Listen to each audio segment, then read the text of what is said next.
MMT's in good shape. Shuttle program is go to let you launch Atlantis. Okay.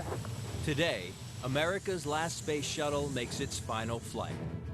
This is the last of the last of the last. We have one last chance to see her through the eyes of those who know her best.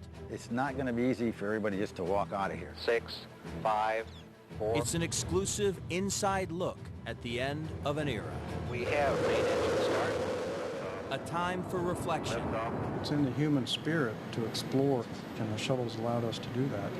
It's an amazing feat of engineering. And a celebration of the craft that has shown our planet and our universe in ways barely imagined 30 years ago. Say, hey, we ought to do something like that again.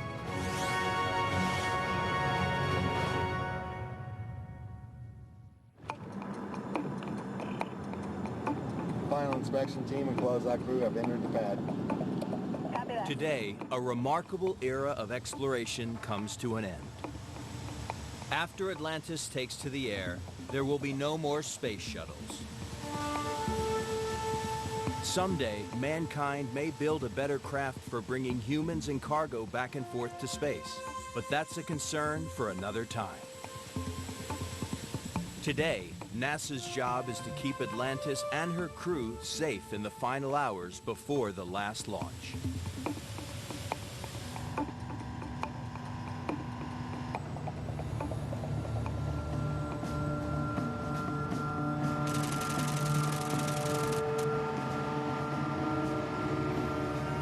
The countdown begins over a year in advance. Atlantis needs a complete overhaul. Every inch must be inspected and repaired.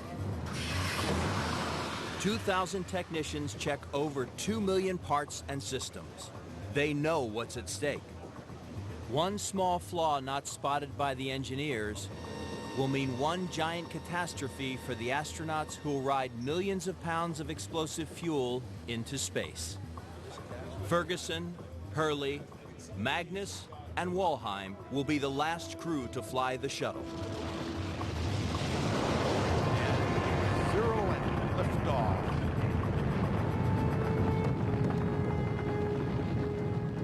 They follow in the footsteps of some of the bravest, most intrepid explorers to leave Earth.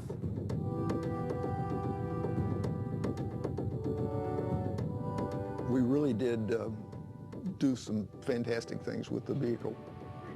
I was picked to go fly a mission where we were going to try to rescue a satellite for the first time and go out and repair that while it was on orbit. NASA's fleet of 5 shuttles not only ferried astronauts and supplies to the space station, but launched experiments that would change our understanding of the cosmos. We had started to do astronomy missions to Jupiter, to Venus. Then we started doing the telescope stuff. Hubble was the first great observatory we put up. This is Hubble Telescope Control, Greenbelt. Okay, we have a go for release, and we're going to be a minute late. Okay, Charlie. I don't know how many times have we flown to Hubble, 4 or 5 times, to service, repair, fix, replace, upgrade. Velcro strap on the left storage from here. Flight PDRS, go ahead. Telescope's released. Okay, thank you. And what magnificent and wondrous pictures we have gotten from Hubble. The birth of stars, the death of stars, the formation of galaxies, fundamentally the beginnings of the universe. Houston Discovery, roll program. The space shuttle has brought the final frontier closer.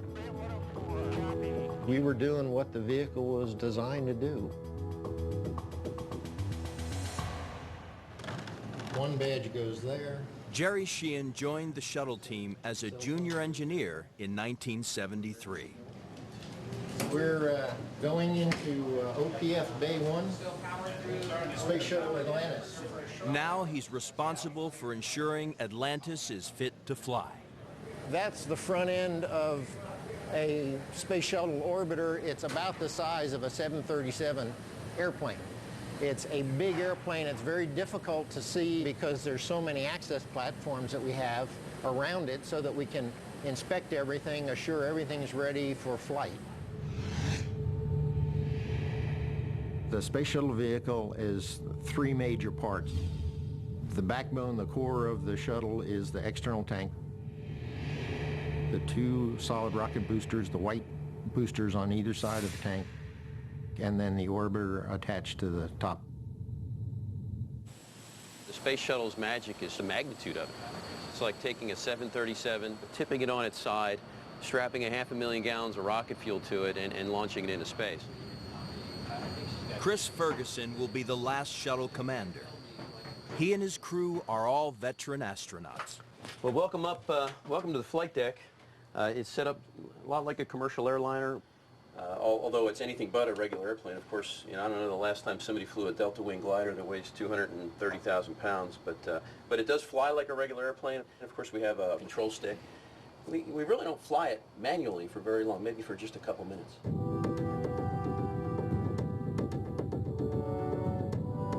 The shuttles are built for grand goals.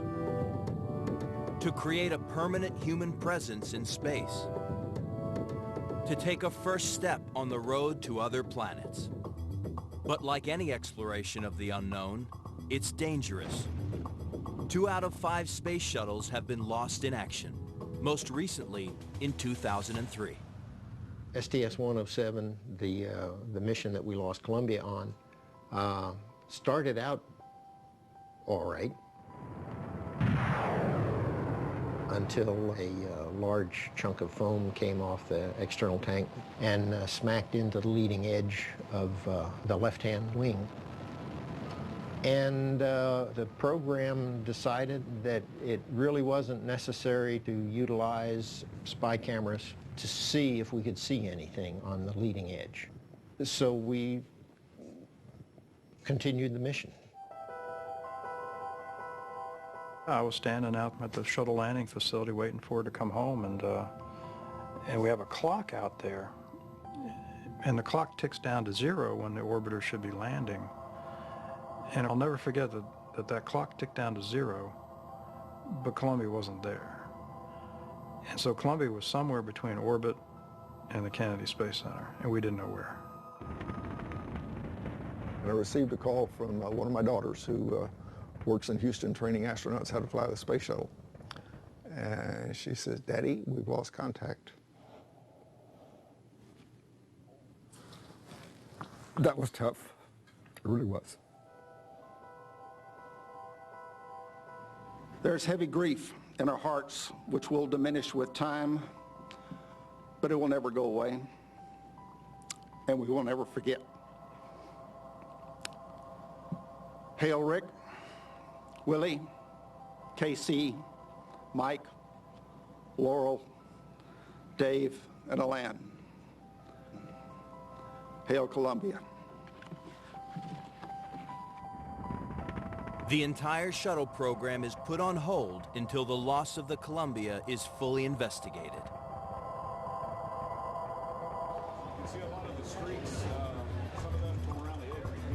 As today's countdown continues, the crew of Atlantis, like every crew before them, knows the risks. But there'd be no shortage of volunteers to take their place on the shuttle's last launch into space.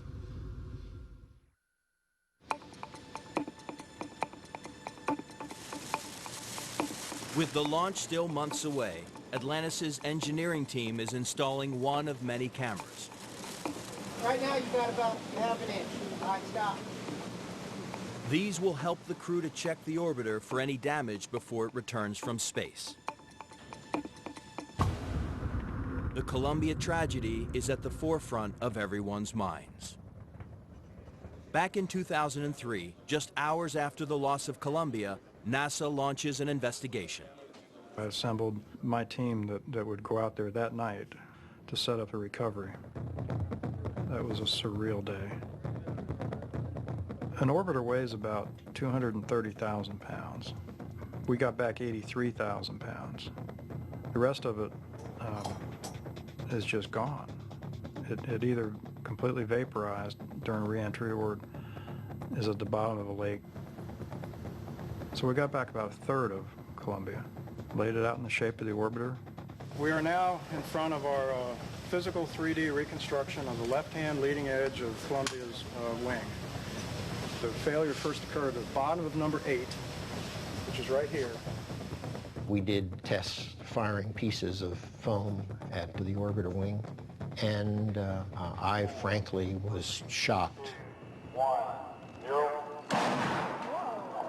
I was shocked that it knocked a hole in it. I thought for sure it would crack it, but I would have lost $1 million bet with your money. It was absolutely amazing.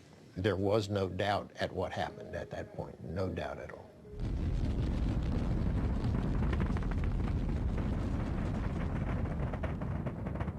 The hole in Columbia's wing allows heat to penetrate the craft during re-entry into Earth's atmosphere.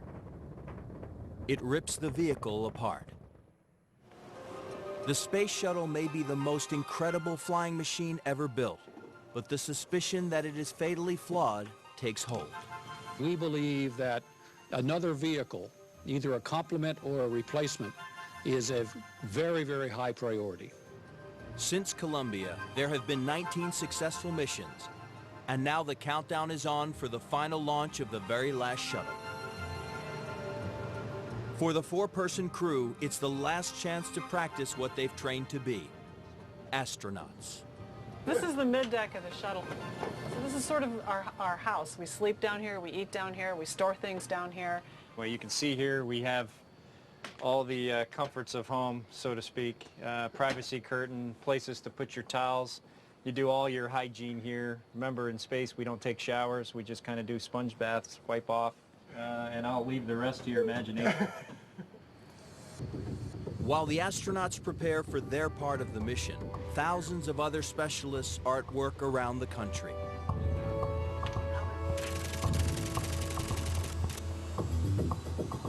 In Louisiana, they are building the shuttle's fuel tank. This is the largest single component of the space shuttle.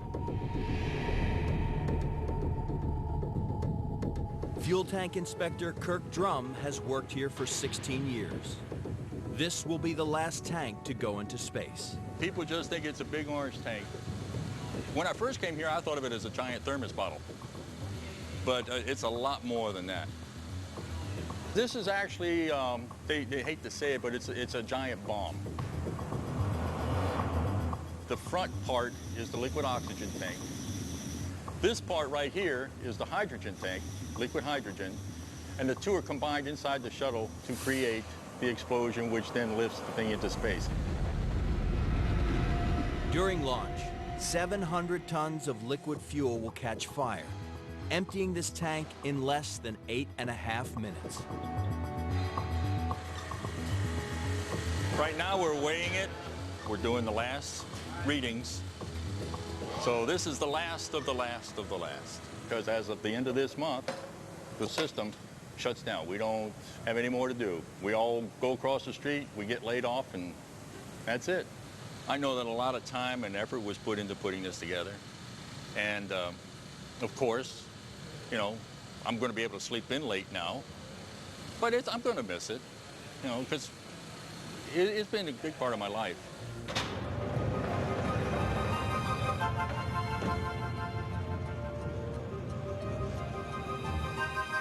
Thank you all for all your efforts and all your work. Here's to you. All right, one more, and 1, 2.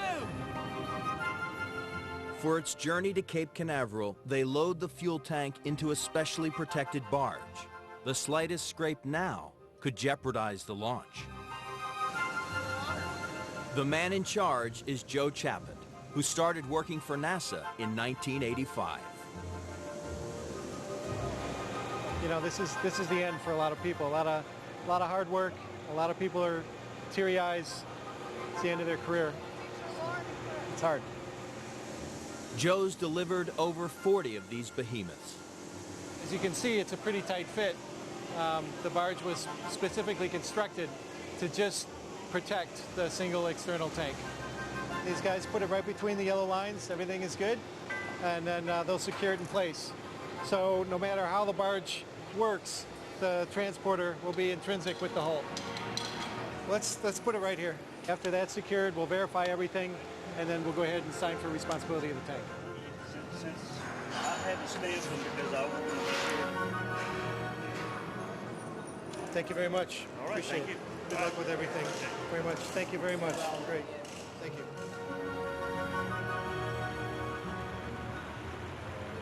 The fuel tank sets off on its last voyage across the Gulf of Mexico. It takes 6 days to round the Florida Peninsula and reach the Kennedy Space Center.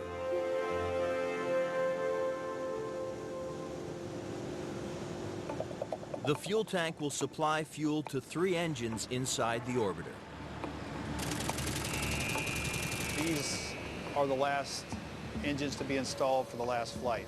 It's the last time that we get to do the things that we do well.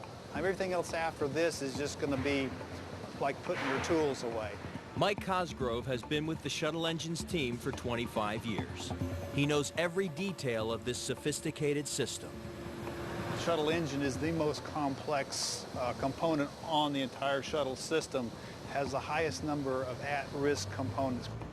These engines must accelerate Atlantis to a speed of 17,000 miles per hour to reach orbit. Yes, everything's ready for you, brother.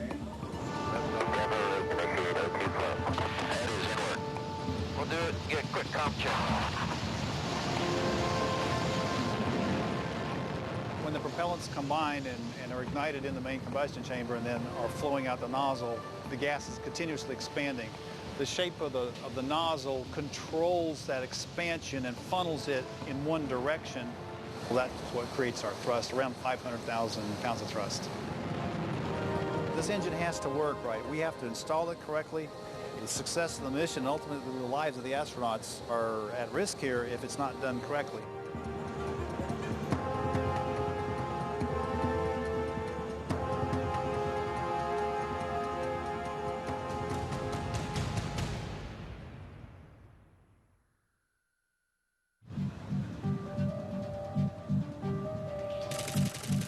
The countdown to launch continues.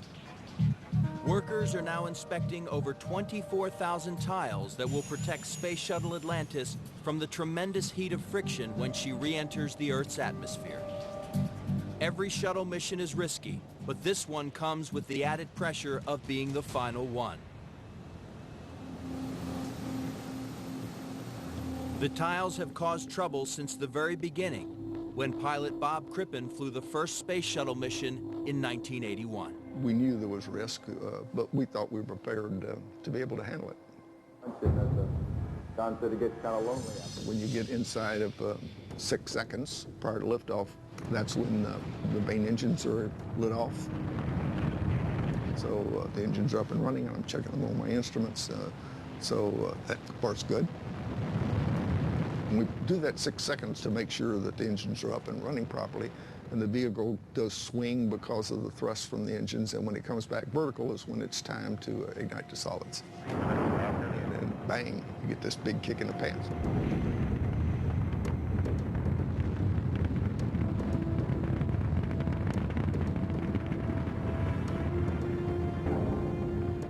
When I got the doors open, I looked back at the rear end of the vehicle, and there was obviously some tiles missing. There weren't that many, I don't know, maybe a couple dozen. I think the ground was pretty concerned at that particular point as to whether we'd lost some tiles off the base of the vehicle, but there was no way of telling that. There isn't anything you can do about it, so don't worry about it. When traveling at 5 miles per second during re-entry, the exposed surfaces of a shuttle can reach temperatures hot enough to melt steel. Hello, Houston, Columbia's here. Hello, Columbia, Houston's here. How do you read? Plan clear, and we're done Mach 10.3 at 100. And we couldn't agree more, John. Your state vector's good? 190 knots. One speed brakes are tracking. Down. There's relief all round when the first shuttle lands safely. But 134 missions later, the danger posed by loose or faulty insulation still haunts the program. Every inch of Atlantis' heat shield is checked and checked again before her final launch. One chink in the armor can mean disaster. The whole external part of the shuttle is covered with some type of thermal protection. During re-entry, we're seeing temperatures of 2,600 degrees. Here's our RCC nose cone, one of the hotter spots on the orbiter. This is the fib blanket material. It's a quartz material. This is the leading edge of the wing. Mike, if you could pull off number 6, that's a reinforced carbon-carbon. Very expensive, high temperatures, very, very durable. All of our systems, hydraulics, fuels, computers, we all have backup systems. With the thermal protections, it's one time. If we lost one, we have a burn through, it could be a very bad day.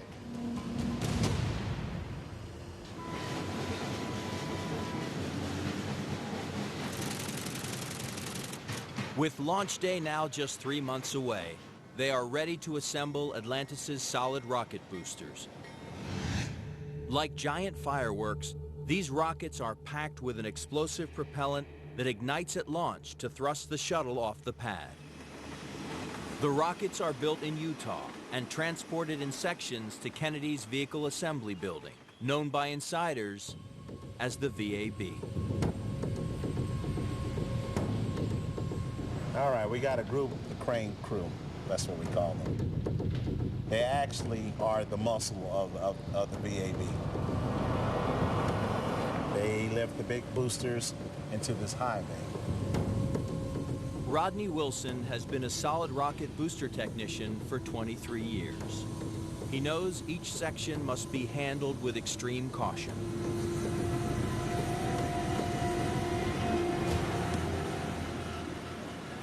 The inside of this case, you have solid propellant. You got to be careful.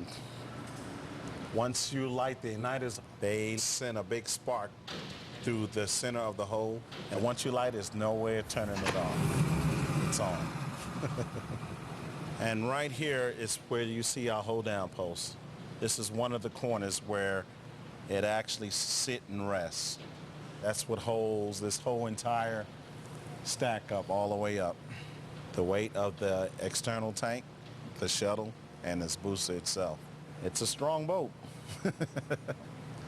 During the launch time, countdown, they actually send a signal and it explodes the boat and split it in half. And they all go out same time.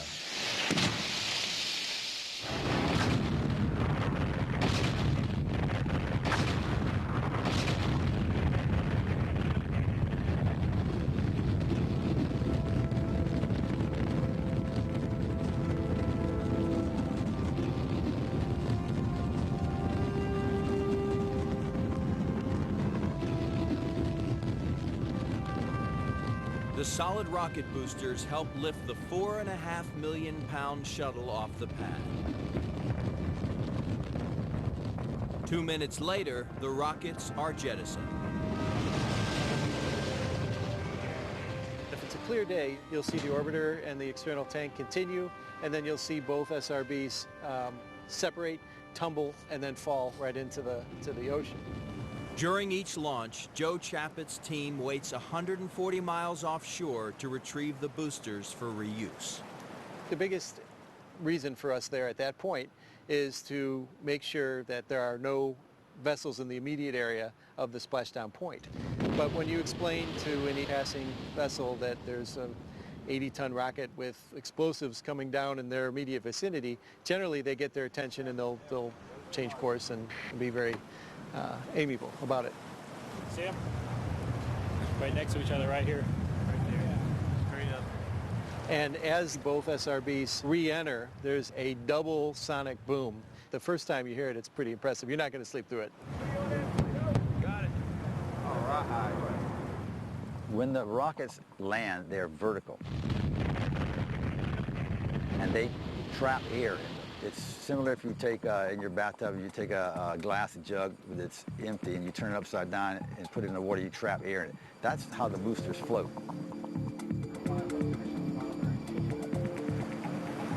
You can't tow them vertically. We tried that once, and we realized that was impossible to do that. We have to get the rockets into horizontal. Okay, PJ, we're on course for the SRB. And my job is to direct in that whole thing, and I kind of have a bird's eye view of the bridge level down. We have to deploy divers, and then we pump air in, and the water comes out, and it actually brings it up to the surface, and then we connect a tow and bring it home. One day in 1986, the boosters take off, but do not come back. It seemed like after it occurred, it just lingered in the sky forever.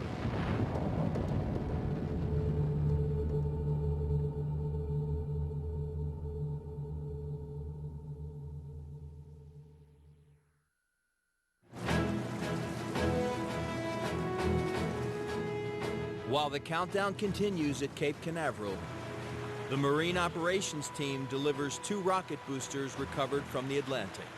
They've perfected this procedure over 30 years and 134 successful launches. But on a cold winter day in 1986, the booster failed. I've been on the ocean since I was 5 or 6 years old, and I've been through some bad weather. You know, the cold front that preceded the Challenger launch, we had winds of 65 knots for 2 days out there. It got so bad that we couldn't even turn the ships. We had to just stick bound to the waves. T-minus 10, 9, So the 28th of January, I think, in the morning, they launched. Although it was a terribly cold day, I don't particularly remember that. I was standing outside with a bunch of coworkers and watched the countdown and the engine start, liftoff. Liftoff of the 25th Space Shuttle mission, and it has cleared the tower. Roger, roll, Challenger. Go for throttle up. And boom. 1 minute 15 seconds, velocity 2,900 feet per second. I saw what happened, and I thought, oh, well, the orbital will just pull out of that and fly back on a return launch site abort. And that's not what happened. Flight controllers here looking very carefully at the situation. Obviously a major malfunction.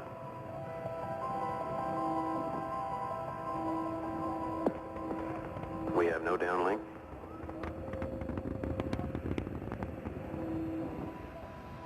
You could see the pieces fall down, you know, through the atmosphere, and watch the pieces hit the ocean surface from the long-range cameras here on the site. Scientists investigating the Challenger disaster analyze every available scrap of evidence, including film from nearly 200 cameras. We had this beautiful machine that would work so well. What the heck went wrong? The cause of the accident is traced to a joint failure in the right rocket booster, a design flaw resulting in 7 deaths. It's like losing some of your family. I think everybody out here would tell you that. And that's why every launch now is precious. Every launch is double finger cross, double prayers, double whatever you need to do, get that bird up in the air and keep it safe, you know. Lou, are they gonna put the new cap on yet? It's easy to appreciate why the shuttle workforce takes their jobs so seriously. The astronauts' lives are in their hands. The environment you're going into is so hostile that if the vehicle isn't perfect, you're not going to come home.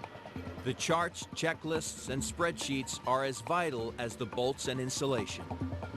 Once the stack of work paper gets to orbital altitude, your vehicle's ready to fly. There's now just 11 weeks before Atlantis lifts off. Before the orbiter is ready for rollout, engineers must close the spacecraft's cargo bay doors. They are extremely fragile. If they twist or jam, the astronauts may not be able to open the doors in space, putting the entire mission in jeopardy.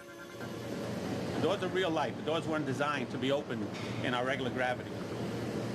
You can't take the doors and open them up with the crane. They're just too thin. The doors are very thin. So the way we actually open the doors, they use counterweights and a system of pulleys and blocks that allow us to float the doors closed. Yeah, very gentle, very smooth.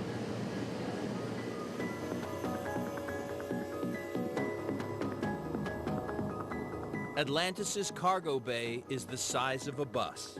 It will soon be packed full. Well, since we're the last shuttle, we're going to be the heaviest cargo module we've ever flown because they're going to cram everything they can. This is their last chance to get all the heavy stuff up there.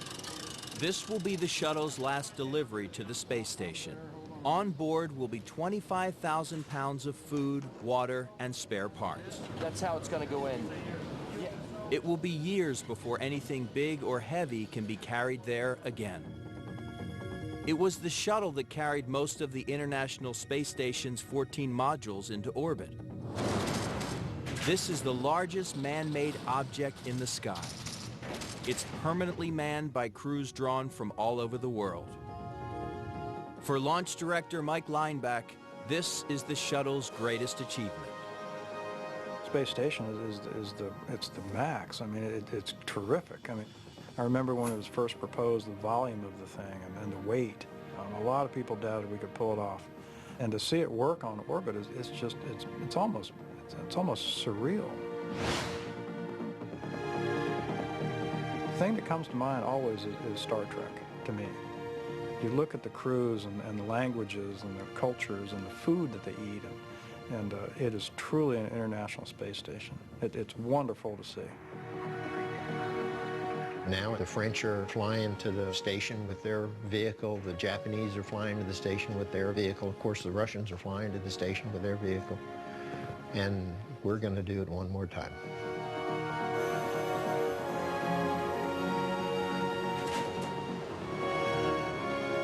Atlantis is now ready to be attached to her boosters and fuel tank so she can begin her final journey to the launch pad.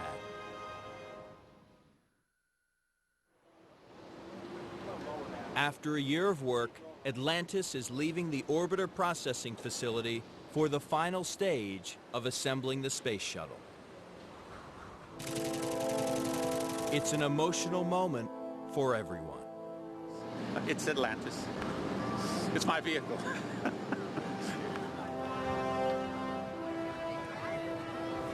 This is our payoff. When you get to come out and you get to see it out in the open like this is your reward. This is what it's all about. It tends to look a little bit rough around some of the edges. That's just normal fair wear and tear on a reusable spacecraft. It still looks beautiful to me.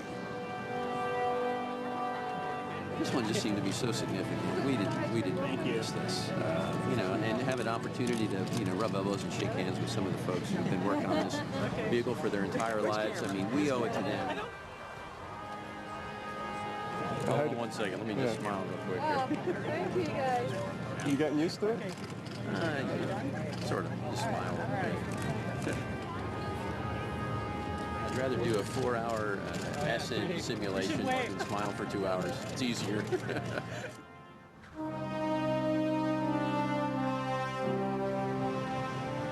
All these people that you see out here, all these people work at the center. They all take part in processing of this orbiter. They may not be turning a screw, they may not be doing a test, they may not be an engineer, but they are as important as that engineer and all those people turning the screws.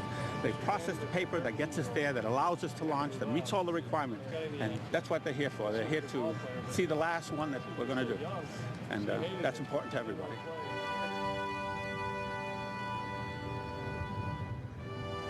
It's a great feeling. It's something that will never be replaced.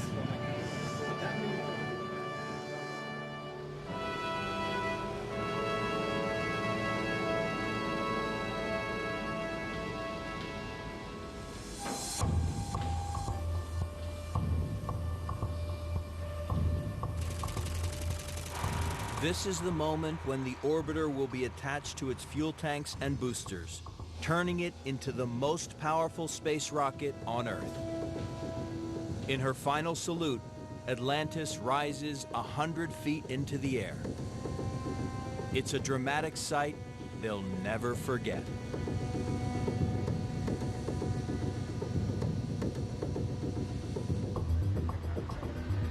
The shuttle is up in the vertical position, and as you can see, this is the 175-ton crane, which is attached on the aft end of the orbiter, which is getting ready to be disconnected from the shuttle itself. Slow, just slightly. They just pulled the pins and disconnected from the orbiter, so one crane is just holding the load at this time.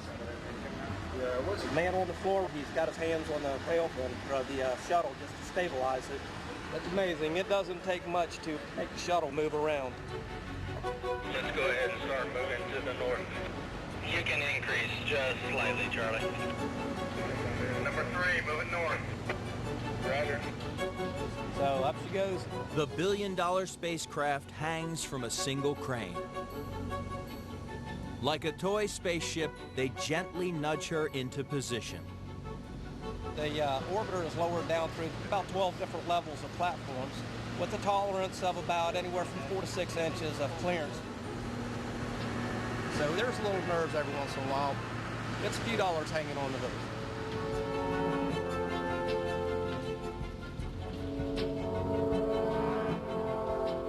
Never dinged one.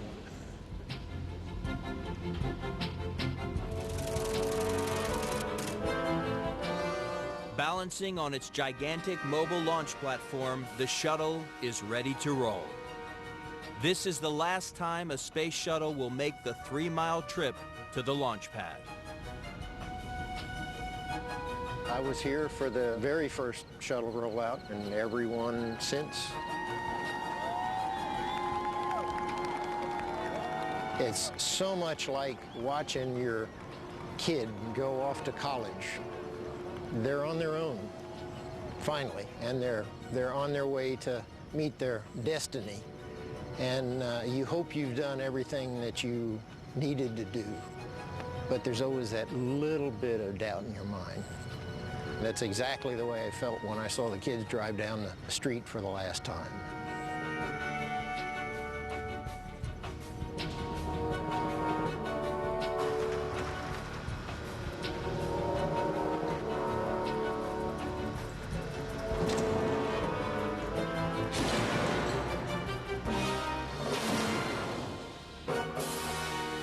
Tomorrow is the moment of truth, launch day for Atlantis.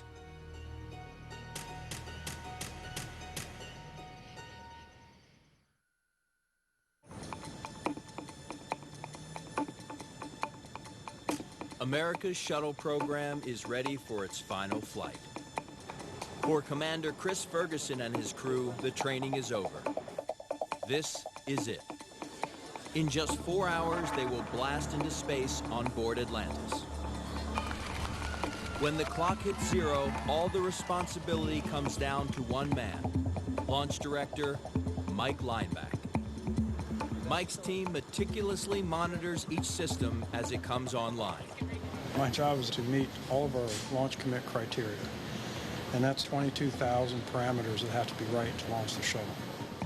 Mike stands above it all, his senses finely tuned to the slightest anomaly. If he sees anything, he calls off the launch. We're monitoring data off of the vehicle. It gets tense. There's time for considering the historical significance of what you're doing, but it's not during a countdown. You can't computerize everything, and you need that final gut check at the end to say, yes, we're ready to commit these lives in this vehicle to flight today.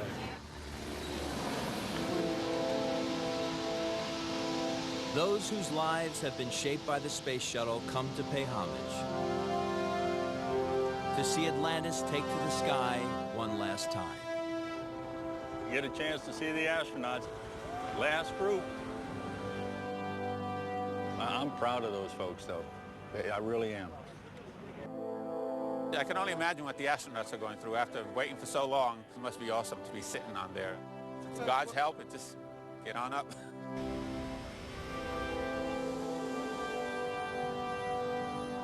This is the NTD conducting the launch status check. and go for launch. A pause in the countdown enables each of the support teams to give its go for launch. TTC. TTC's go. LTS. This final flight is the culmination of 30 years of NASA's shuttle program. This will be the last time NASA launches astronauts into space for many years to come. Atlantis launch director, on behalf of the greatest team in the world, good luck to you and your crew on the final flight of this true American icon. Hey, thanks to you and your team, Mike. The shuttle's always going to be a reflection of what a great nation can do when it dares to be bold. We're not ending the journey today, Mike. We're completing a chapter of a journey that will never end. You and the thousands of men and women who gave their hearts, souls, and their lives for the cause of exploration have rewritten history. Let's light this fire one more time, Mike, and witness this great nation at its best. The crew of Atlantis is ready for launch. Here we go. Come on, baby. Go for main engine start. T-minus 10, 9, 8, 7, 6. All three engines up and burning. 2, 1, 0, and lift off.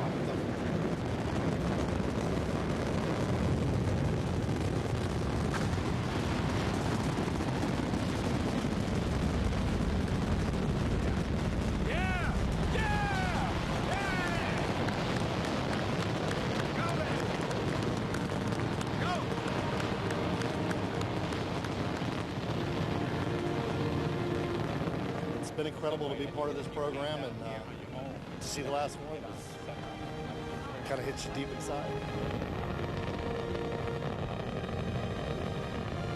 There'll be something else along the way, and it'll be better, but it's going to be hard to surpass something like this. Sitting on the ground, 0 miles an hour. Within 8 minutes, it's going 5 miles a second. The space shuttle is an incredible machine. It's not going to be easy for everybody just to walk out of here. They're going to take the memories with them and, for a long, long time. We put 7 people and the space station in space. Well, I've taken my granddaughter outside and said, Papa put that up there. The shuttle is not about hardware and propellants. It's really about people. People make it happen. It's in the human spirit to explore and to go that next step, go that extra mile, go to the next destination. The shuttle's allowed us to do that.